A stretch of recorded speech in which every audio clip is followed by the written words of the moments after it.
আজকে করেছি কটরি চাট। দেখো তো কেমন লাগছে, কিভাবে করলাম চলো দেখাই। রান্নাটা ময়দা দিয়ে শুরু করলাম। বাটিতে প্রয়োজন মতো ময়দা নিয়ে নিয়েছি। এই পাশে নিয়েছি কাবলি ছোলা সেদ্ধ আর কিছু আলু সেদ্ধ। এই পাশে একটা তেঁতুলের টক মিষ্টি চাটনি করে নিয়েছি, যেটা ওই সিঙ্গারার সঙ্গে বা ফুচকার সঙ্গে এখন দেওয়া হয়, সেই রকম একটা চটপটা চাটনি করে নিয়েছি। এখানে একটা দইয়ের মিশ্রণ করে নিয়েছি, সেটা গুড় আর একটু দই দিয়ে। এগুলো কিন্তু সব আমার গুড় দিয়ে, কোনো কিন্তু চিনি দিয়ে করিনি, কারণ হেলথের দিকেও একটু নজর রাখতে হবে। আর এই পাশে করেছি পুদিনা আর দই আর ধনেপাতা দিয়ে একটা চাটনি। এইবারে মেখে নেবো ময়দাটাকে। Good afternoon. আজকে করব কটরি চাট। খেয়েছো নিশ্চয়ই তোমরা, আবার অনেকেও খাওনি। আর যারা খাইনি বা করতে জানে না, বাইরে খেয়েছে, তাদের জন্য আজকের এই রেসিপিটা। প্রথমে ময়দার মধ্যে 2 চামচ তেল দিয়ে দিলাম, আর সামান্য একটু নুন দিয়ে নর্মাল জল দিয়ে শুধু মাখবো। ময়দা আমার মাখা হয়ে গেছে, আর এই রকম সাইজের আমি নিয়েছি, কেটেও নিয়েছি। এইবারে এটাকে বেলে নেবো। এই রকম সাইজের আমি রুটির মতো বেলে নেবো। এবার ফোক দিয়ে আমি এটাকে এরকম ভাবে ফুটো ফুটো করে নেবো, যাতে এই লুচির মতো ফুলে না যায়।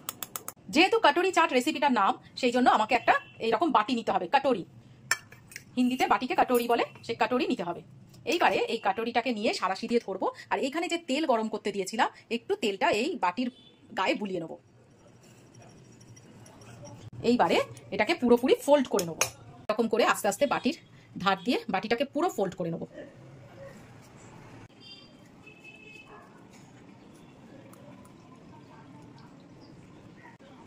এইবারে ছুরি দিয়ে জাস্ট এটাকে এরকম করে কেটে দেবো। এই দেখো পুরো কেটে নিলাম। কেন কেটে নিলাম? তাহলে কিন্তু আমি যখন তেলে দেবো, তাহলে এই বাটি থেকে এটা বেরিয়ে আসবে না। এই দেখো, এইবারে আমি এটাকে আস্তে করে লো ফ্লেমে তেলে দিয়ে দেবো। এটা আস্তে আস্তে হতে থাকুক। আমার এখন একটাই কাজ হচ্ছে, এর গায়ে গায়ে এরকম ভাবে তেলটাকে একটু একটু করে দিয়ে দেওয়া। দেখো কি সুন্দর বাটি থেকে ছেড়ে গেছে। এইবারে আস্তে করে আমি বাটিটাকে তুলে নেবো। এই তুলে নিলে এক্সেস সব যা উপরে বাটির মধ্যে ছিল তেলটা সব ঢেলে নিলাম। এবার আস্তে আস্তে এটা হতে থাকুক। কাটরিগুলোকে একটু চেপে চেপে ব্রাউন করে ভাজার চেষ্টা করবে, তাহলে কি হবে, কাটরিগুলো খেতে ভালো লাগবে। না হলে না নরম থাকবে, তো ভালো লাগবে না খেতে। এই যে দেখো আমার এই পাশটায় ব্রাউন হয়েছে, কিন্তু এই পাশটায় এখনো পর্যন্ত হোয়াইট হয়ে আছে বলে আমি এটাকে উল্টে দিয়ে আবার এটাকেও একটু ব্রাউন ব্রাউন করে নেবো। আব আয়েগা মজা। এইবারে কাটরি চাটে সব জিনিসপত্রগুলো ভরবো। অ্যাকচুয়ালি আজকে দুপুরে মা ছেলের কারোরই ভাত খেতে ইচ্ছা করছে না। শীতকাল হলে না আমাদের একটু ভাত খেতে ইচ্ছা করে না, এই জন্য চটপটা এই জিনিসগুলো খেতে বেশ ভালো লাগে। এটা হেলদি, শুধু ময়দাটাই আনহেলদি, না হলে সবই হেলদি, অসুবিধা হবে না। এখানে প্রথমে দেব সেদ্ধ আলু, আর সঙ্গে কাবলি ছোলা। এইবারে দেব পেঁয়াজ আর কাঁচা লঙ্কা কুচি। যদি তোমাদের নিরামিষ থাকে, আগে থেকে বলে দিচ্ছি, পেঁয়াজ আর কাঁচা লঙ্কা স্কিপ করে যাবে। আর যদি নিরামিষ না থাকে তাহলে অবশ্যই দিও, খেতে দুর্দান্ত লাগে। এরপরে দিয়ে দেবো ওই দইয়ের মিক্সচারটা, এরকম ভাবেই ঢেলে দিই। এরপরে দেবো গ্রিন চাটনি।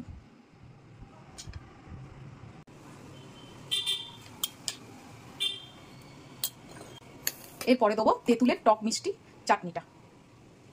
ওয়াও লাগছে দেখো। এটা গুড় দিয়ে তৈরি সম্পূর্ণ সবকিছু, তাই জন্য একদম হেলদি ডিশ এটা। কাবলি ছোলা সেদ্ধ, সেটাও আমাদের হেলথের পক্ষে খুবই ভালো। এরপরে দিয়ে দেবো একটু চাট মশলা। ওপর থেকে দিয়ে দেবো ঝুরি ভাজা।